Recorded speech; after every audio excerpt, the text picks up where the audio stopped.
વડોદરાની એમએસ યુનિવર્સિટીમાં વિદ્યાર્થીનીઓને food poisoning, જેમાં ફૂડ પોઈઝનિંગથી 87 વિદ્યાર્થીઓની તબિયત લથડી હોવાના સમાચાર છે.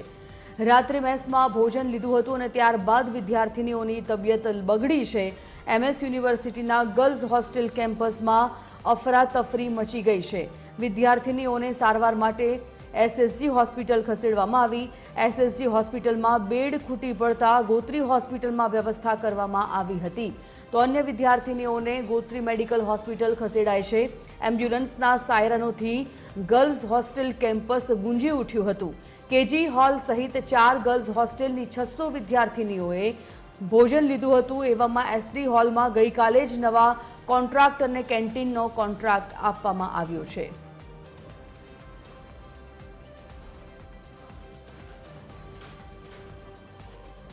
જેટલી છોકરીઓને અત્યારે એસએસજી હોસ્પિટલ ખાતે ખસેડવામાં આવી છે. એમએસયુના કેજી હોલની અંદર રહેતી અને ગર્લ્સ હોસ્ટેલની અંદર રાત્રિના 9 વાગે એમણે ભોજન લીધેલું મેસમાં, અને 9 વાગે ભોજન લીધા બાદ અંદાજિત 11 વાગ્યાથી આ તમામ છોકરીઓની તબિયત બગડી હતી.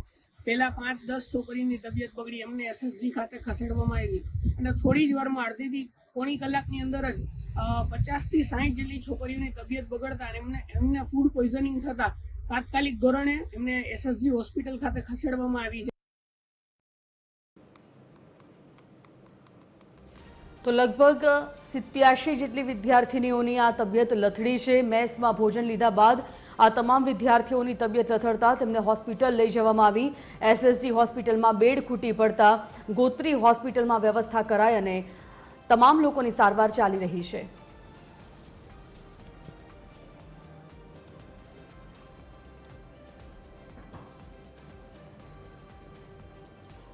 એસોસિએટ એડિટર અમિત ઠાકોર આ મુદ્દા પર લાઈવ જોડાઈ ગયા છે વડોદરાથી. જાણીએ અમિત, શું અત્યારે પરિસ્થિતિ છે, કેવા પ્રકારની હાલત છે અત્યારે તમામ વિદ્યાર્થીનીઓની?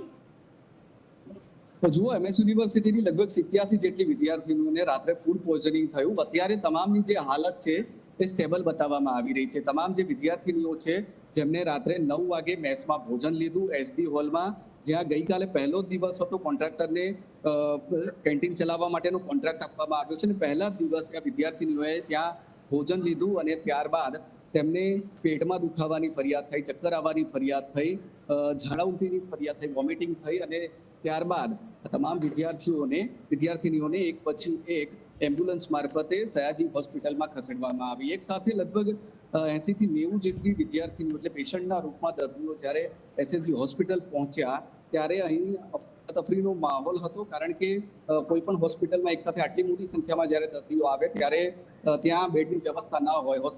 એસએસજી હોસ્પિટલમાં પણ એવું જ થયું.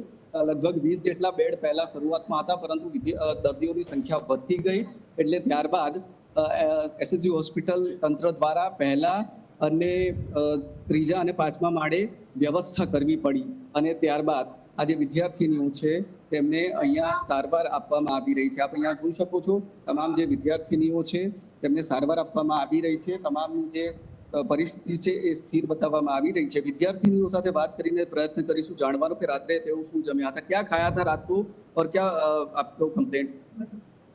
रात को हमने पनीर की सब्जी, रोटी, दाल चावल, सेवई और पापड़ खाया था. एंड मेस में, हॉस्टल के मेस में एसडी हॉल पे बस वही चालू था. एंड उसके बाद से 4 बजे और मतलब कुछ लड़कियों को उससे पहले भी 2 बजे के आसपास से ग्रुप पे मैसेजेस आने लगे थे कि ये एम्बुलेंस आ गए, जिसको भी फूड पॉइजनिंग ऐसा कुछ हुआ है, सिम्टम्स दिख रहे हैं, वो एम्बुलेंस में जा सकता है. एंड 4 बजे मुझे भी सिम्टम्स दिखे तो फिर मैं भी एम्बुलेंस में आई. फूड जब आपने खाया था, आपने जैसे बताया कि क्या क्या खाया था, फूड अच्छा था? मतलब उतना कुछ खास नहीं था, मतलब जैसे मेस का खाना रहता है वैसा ही था. क्वालिटी अच्छी नहीं थी वहाँ? क्वालिटी देखिए, पनीर है. पनीर बाहर अगर हम लोग खाते तो पनीर की क्वालिटी डाउन ही रहती है. अमूल का ये लोग यूज नहीं करते, कहीं भी कोई यूज नहीं करता पनीर. तो हॉस्टल में, एमएस यूनिवर्सिटी हॉस्टल में रहती है तो जिम्मेदारी तो होनी चाहिए ना एमएस यूनिवर्सिटी? हाँ, होनी चाहिए जिम्मेदारी तो.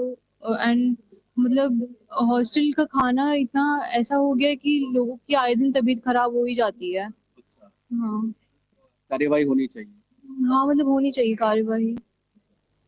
જો આ વિદ્યાર્થીનીઓ છે તેમની ફરિયાદ છે કે રાત્રે પનીર સહિતની સબ્જી અને જે ફૂડ ડીશમાં આપવામાં આવે છે એ ખાધું હતું, પરંતુ તેમનું કહેવું છે કે ફૂડની ક્વોલિટી સારી નહોતી ને એટલા માટે જ તેમને આ ફરિયાદો થઈ, ફૂડ પોઈઝનિંગ થયું અને લગભગ 87 જેટલી વિદ્યાર્થીનીઓને અહીંયા સારવાર અર્થે સયાજી હોસ્પિટલમાં ખસેડવામાં આવી છે.